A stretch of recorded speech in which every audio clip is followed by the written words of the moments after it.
Assalamualaikum warahmatullahi wabarakatuh. Mohon izin perkenalkan, saya Dr. Muhammad Fadil Mawan, spesialis penyakit dalam, dosen Fakultas Kedokteran Universitas Hang Tuah, Surabaya. Perkenankanlah pada kesempatan saat ini kami akan menyampaikan rencana pembelajaran semester atau RPS di bagian ilmu penyakit dalam. Pada kesempatan ini, kami akan mengambil suatu topik, yaitu ilmu penyakit dalam, terutama bagian endokrinologi. Ada beberapa topik di dalam endokrinologi ini, misalnya diabetes mellitus, Cushing syndrome, tentang hipotiroid dan hipertiroid, dan juga penyakit-penyakit metabolik yang lain, misalnya dislipidemia, sindroma metabolik, dan juga banyak kasus-kasus yang lain. Tapi pada kesempatan saat ini kami fokus mengambil topik tentang diabetes mellitus. Di dalam pembelajaran di FKUHT ini, kita bisa mengikuti kurikulum berbasis kompetensi, di mana ada perkuliahan klasik dan juga ada tutorial. Spesifik untuk tutorial, bahwa ada suatu langkah-langkah yang memang harus kita ikuti, karena ini melibatkan dari berbagai macam subbagian atau bagian yang lain. Selain penyakit dalam, juga mungkin ada dari anatomi, dan juga ada dari histologi, bagian biokimia, atau bagian-bagian yang lain yang terkait pada case yang akan kita angkat. Terlebih dahulu akan kami sampaikan tentang indikator yang ingin kita capai dengan pembelajaran diabetes mellitus, terutama pada diabetes mellitus tipe 2. Yang pertama adalah bagaimana anak didik kita nanti bisa mengetahui definisi daripada diabetes mellitus, dan juga tanda-tanda atau gejala di mana itu mengarah ke diabetes mellitus. Tentunya ini ada simptom-simptom yang akan muncul, dan juga bagaimana cara mendiagnosisnya. Dalam hal mendiagnosis diabetes mellitus, kita akan mengikuti alur dari anamnesis, pemeriksaan fisik, ditunjang lagi dengan pemeriksaan laboratorium, dan pemeriksaan penunjang yang lainnya. Hal ini akan menjadikan diabetes mellitus sudah menjadi suatu diagnosis yang confirm. Selain itu, di dalam pembelajaran nanti diharapkan anak didik juga akan mengetahui bagaimana cara penata laksanaan farmakologi dan non-farmakologi kasus diabetes mellitus. Jadi terapinya apa saja, obat-obat yang akan diberikan, dan juga bagaimana edukasi terhadap pasien sebagai salah satu bentuk penata laksanaan non-farmakologi. Ya, di dalam pelaksanaan tutorial nanti, itu kita akan mempersiapkan beberapa tahapan sebagai berikut. Ya. Di dalam tutorial ada beberapa langkah yang harus kita ikuti. Yang pertama adalah persiapan, pelaksanaan, dan evaluasi.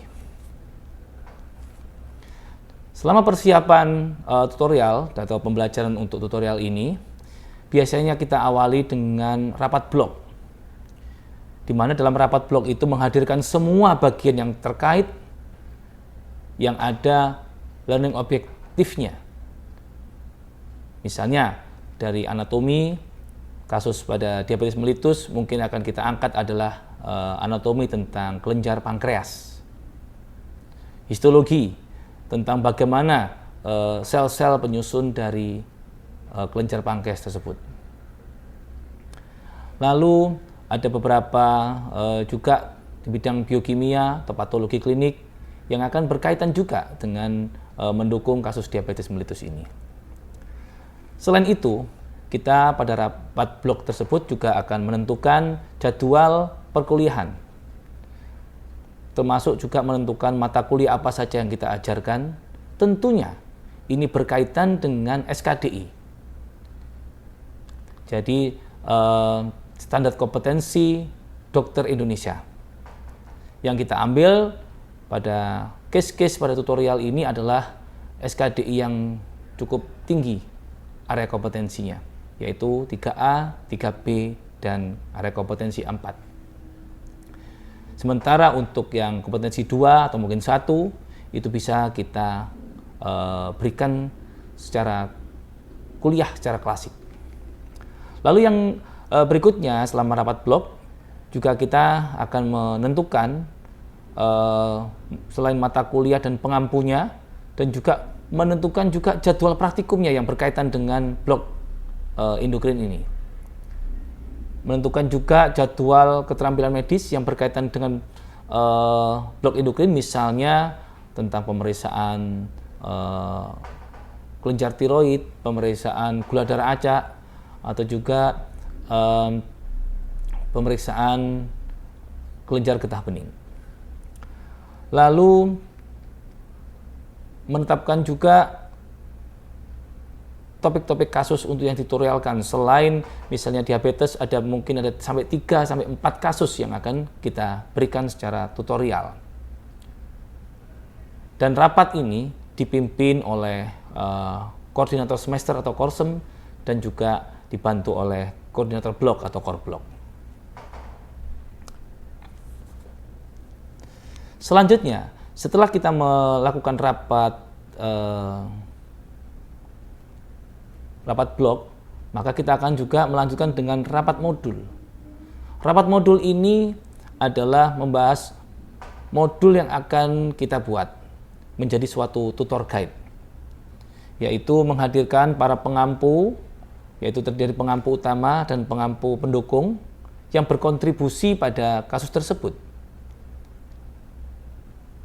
Dan tentunya tidak lupa, tim MEU juga dilibatkan atau ikut berperan dalam menentukan arah dari bagaimana bagusnya, bagaimana baiknya untuk tutor guide yang akan kita buat.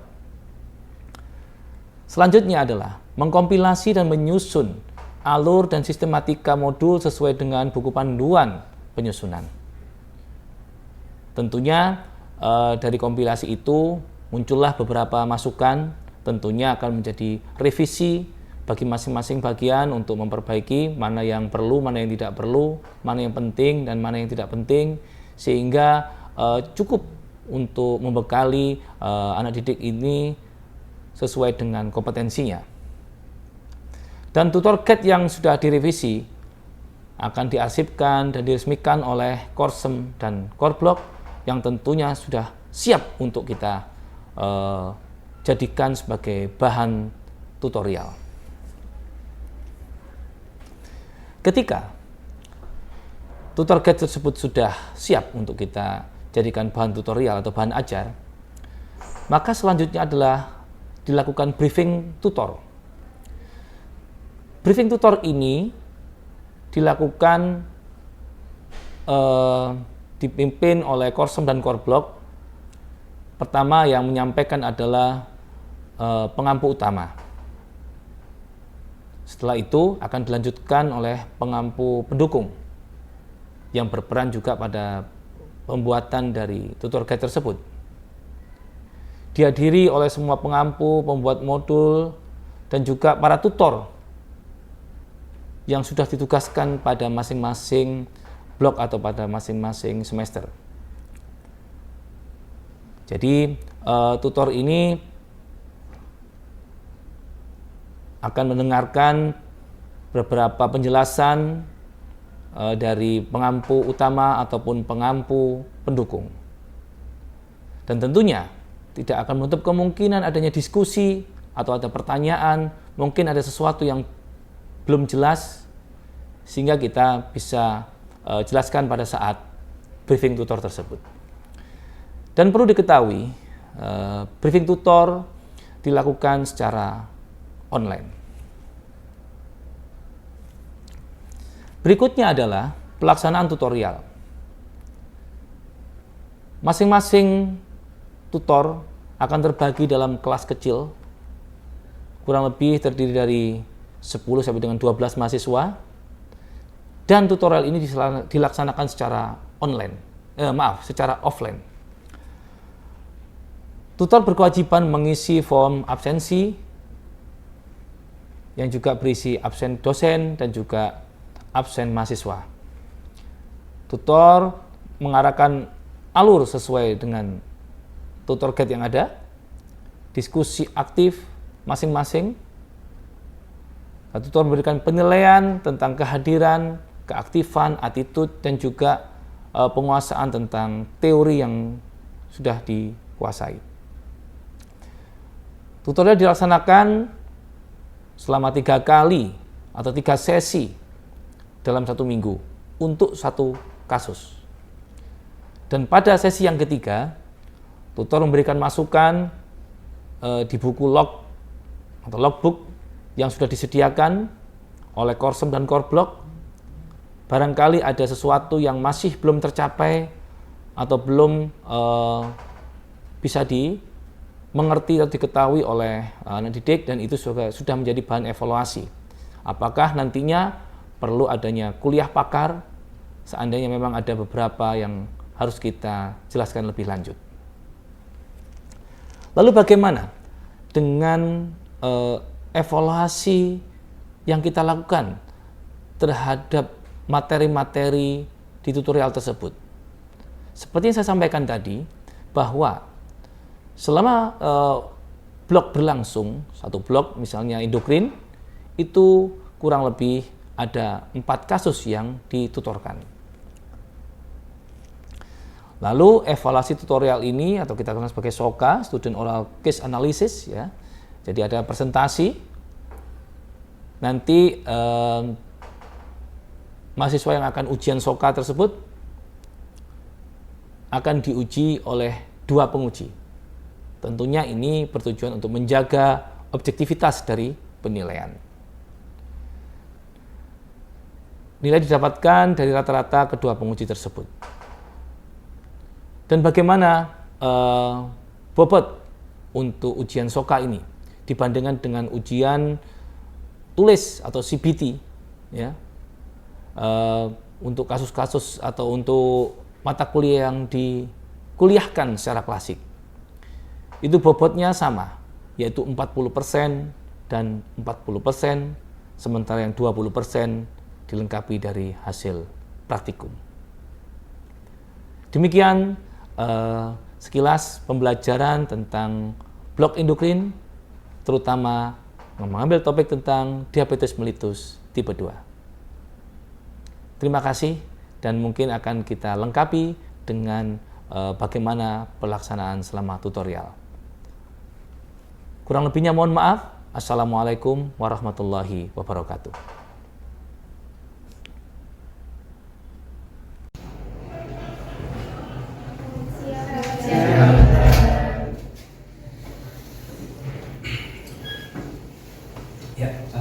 Sebelum kita mulai, silakan dipimpin doa. Tuanya.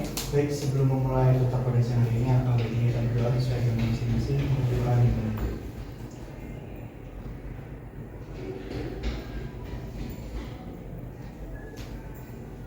Doa dan dijadikan. Assalamualaikum warahmatullahi wabarakatuh. Waalaikumsalam. Salam sejahtera untuk kita semuanya. Bismillahirrahmanirrahim. Alhamdulillah, segala puji dan puji syukur kepada Tuhan Yang Maha Kuasa sehingga kita semuanya diberikan kesehatan. Semuanya sehat semua ya. Saya kira sudah masing-masing sudah mencari IDG-nya. Yang akan presentasi pertama, ayo silakan. Siapa dulu? Ya, silakan. Maskernya dibuka ya. Ya.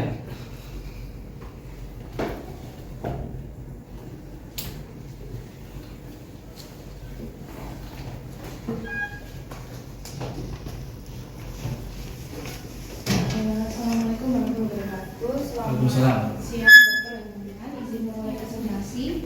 Jadi yang pertama itu tentang fase-fase siklus janin. Bapak Ibu, ini adalah salah satu contoh proses tutorial kebetulan ini kita ambil pada hari yang kedua, di mana pada hari yang pertama masing-masing dari mahasiswa sudah mendapatkan skema dari suatu skenario kasus. Dalam hal ini adalah kasus diabetes. Jadi akan mencari seperti yang pada saya sampaikan di RPS, misalnya tentang anamnesisnya, diagnosisnya, dan juga bagaimana pemeriksaan penunjang yang mendukung ke arah diabetes. Begitu juga materi tentang patofisiologi dan faktor risiko diabetes, serta terapinya, baik itu farmakologi ataupun non farmakologi. Lalu tidak lupa juga dari bahan yang lain, misalnya yang berkaitan dengan penunjang diabetes ini, yaitu tentang organ yang terjadi adalah di pankreas, sehingga belajar juga tentang anatomi pankreas, histologi pankreas, dan juga yang berkenaan dengan patologi klinik, pemeriksaan gula darah tentang 2 jam atau mungkin juga yang puasa atau mungkin juga dengan HbA1c. Pertemuan ini berlangsung secara interaktif, berbeda dengan kuliahan yang klasik ya. Jadi dari masing-masing mahasiswa nanti bisa saling bertanya kepada mahasiswa yang presentasi, sehingga akan terjadi tanya jawab ya.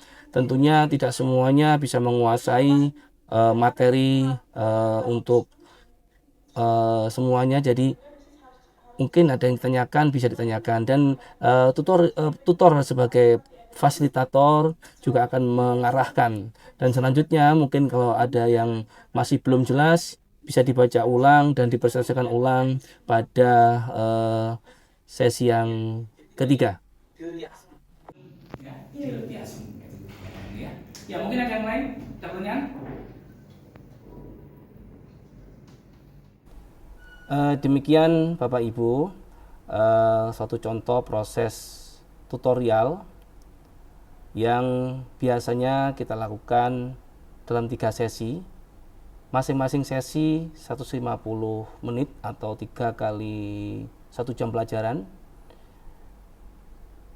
Diharapkan pada sesi yang ketiga itu paling tidak dari peserta didik mengetahui dan bisa mengerti dan paham tentang kasus, terutama kasus diabetes ini, baik bagaimana anamnesisnya, pemeriksaan fisiknya, pemeriksaan penunjangnya, bagaimana cara mendiagnosis, bahkan juga patofisiologi dari diabetesnya, dan sampai dengan terapi farmakologi dan non farmakologinya.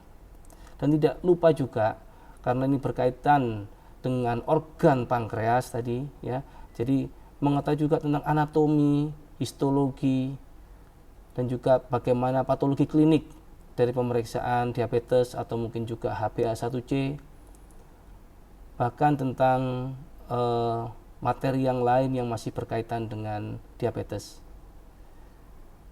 Demikian Bapak Ibu, kurang lebih mohon maaf dan terima kasih atas segala perhatiannya. Wassalamualaikum warahmatullahi wabarakatuh.